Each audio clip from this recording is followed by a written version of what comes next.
Hi everyone, my name is Tulsi and I'm a Brown Girls Do Ballet ambassador in Chapel, North Carolina.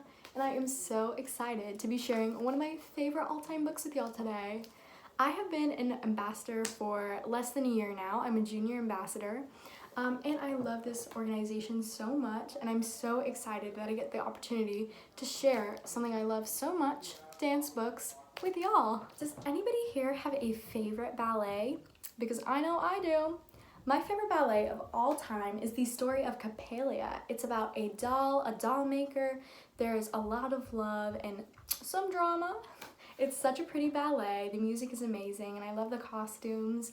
And Misty Copeland does an amazing job of telling the story of that ballet in this book. So Misty Copeland is the author of this book, and she is an amazing dancer. She is the first ever African American to be promoted to a principal role in American ballet theater. She's absolutely gorgeous, and as it turns out, she's an amazing writer too. A New York Times best-selling author already.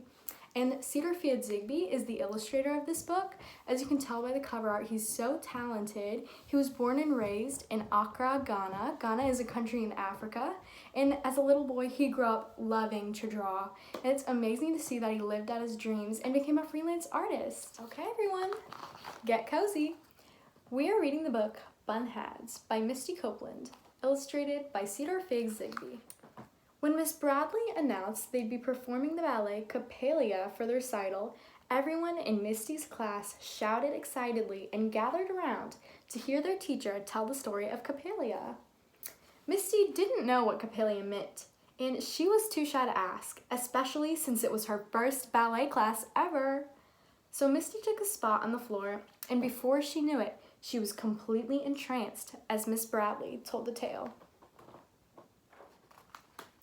Once upon a time, an old toy maker made a beautiful life-size doll named Coppelia to cure his lonely heart.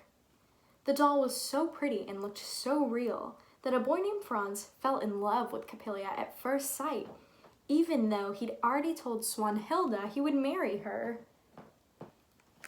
Swanhilda was furious when she caught Franz blowing kisses to Coppelia, but Franz ignored her anger. Later, Franz sneaked into the toymaker's house to see Coppelia, but the toymaker caught him. When the toymaker realized that Franz was in love with his doll, he had an awful idea.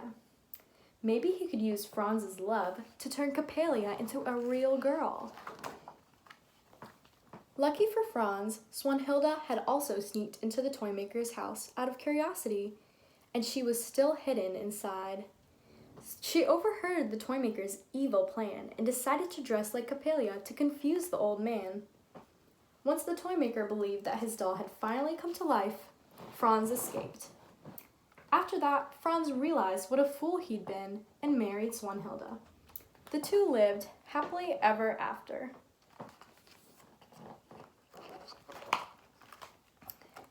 Misty loved how Swanhilda never lost sight of her goal or her real love. She knew she wanted to be Swanhilda. In just a few days, we will decide what roles you will dance in the performance, Miss Bradley said. Now, let's practice. First, there was a développé tendu, front with one leg lifted forwards, the pointed foot gently touching the floor. Next was the rond de jambe to tendu front, with the legs stretched straight out to the front, making big circles round and round in the air with the toes. Then it got a bit harder with the pas de bourrée, moving from side to side as one foot crossed over the other.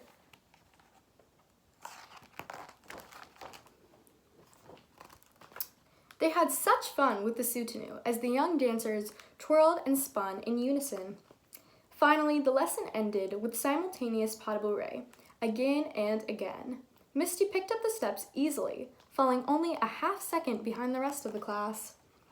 "Have you ever danced Coppelia?" Miss Bradley asked.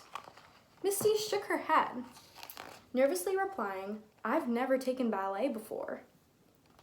"Well, you're very good," Miss Bradley said. "Come," she called Misty and Kat, a younger girl who was full of energy. "You two, up front." Misty could feel her heart pounding. Miss Bradley asked Kat to show Misty the dance of Coppelia. Copelia sits in a chair on the balcony of the toy maker's house throughout the first act of the ballet. Kat held her arms in first position, then lifted her arms and turned her head like a robot, up and down and side to side. She performed the moves beautifully. When it was Misty's turn, she imitated Kat from memory. "You are both very gifted," Miss Bradley said. As soon as Misty got home, everything about her new class and the Copelia fairy tale tumbled out of her. "I'm proud of you," Mommy said. Misty was so excited she could hardly sleep. She lay in bed thinking about the doll coming to life. Misty said her name out loud. Copelia. It felt magical and full of mystery. The next day, Misty arrived early. Kat was there too, dancing the steps of Swanhilda. Oh no, Misty didn't know if she could compete with someone so talented. Soon Miss Bradley arrived. "Do you girls know which part you want to play at the recital?" Misty held her breath as Kat answered, "Copelia." When the other dancers arrived, filling the studio with laughter, Misty and Kat stayed close, learning from each other. Kat's movements were sharp, while Misty's were soft. They tried to copy each other's style until they were giggling. At last, Miss Bradley was ready to audition the dancers to cast the parts everyone would play in Copelia. Nearly all hands shot towards the ceiling to audition for Copelia. Misty was nervous for Kat, but when Kat began to move, Misty knew that no one would be able to outdance her.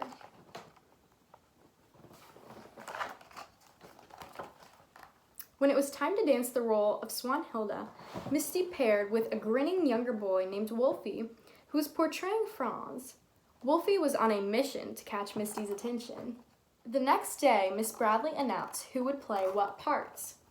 Misty was excited when Kat got the part of Copelia, and even happier when she won the part of Swanhilda. The next few weeks were full of hard work for Misty. She had to perform both Swanhilda and Copelia when she tricked the toy maker into thinking she was a doll who had come to life. It was a lot to learn.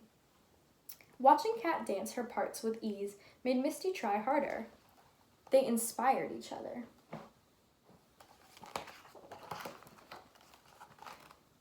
The night of the performance, Misty was so excited she couldn't keep still.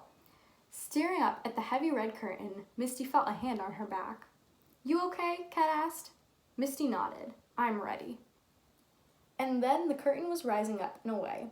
Bright spotlights spilled onto the stage, casting a spell of stillness that would only be broken by movement. In her tutu and braided bodice, Misty pranced onto stage as Swanhilda, and Wolfie playing the part of Franz. At last, lost in the dance, she felt the heat of lights when she twirled and imagined she could see every face in the room, especially Mommy's. Misty smiled, proud of what she, Kat, Wolfie, and all the other dancers had accomplished together. She couldn't wait to see what they would do next. The end. That was such a fun book. Thank you all for coming to story time with me today. I hope you loved Misty's story, and I hope that you come back to see the next story time with another Brown Girls Do Ballet ambassador. Have a lovely day.